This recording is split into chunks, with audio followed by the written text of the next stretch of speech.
First, the USDA's Justice for All non-discriminatory statement, which simply states that all persons must be treated equally without regard to their race, color, national origin, sex, religious creed, disability, age, political beliefs, or reprisal or retaliation for prior civil rights activity, and that our institution provides an inclusive space for all. For more information on the And Justice for All statement, please visit the USDA's website.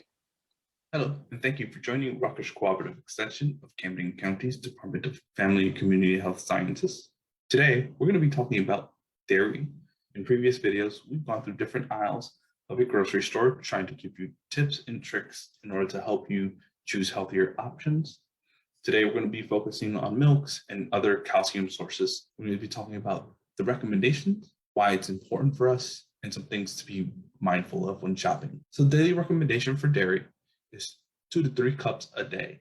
Dairy provides our bodies with calcium, which you might know is important for our bones, potassium, vitamin D, and protein. So while dairy and other calcium sources provide us with some important nutrients, there are some things that we do need to be mindful of. With any of our animal calcium sources, like milk and yogurt, we would be mindful of 2 things. The first is the amount of fat that they have. So the next time you're at the grocery store, I want you to take a quick moment and compare whole milk versus fat-free milk. You'll notice that while whole milk has roughly about 8 grams of fat, fat-free has no fat, and both have the same amount of protein, the same amount of calcium. So even though you're removing the fat from the milk, all of the nutrients stay the same. If you're someone that can't have milk, there are other options as well. So cow's milk isn't the only way for you to get calcium.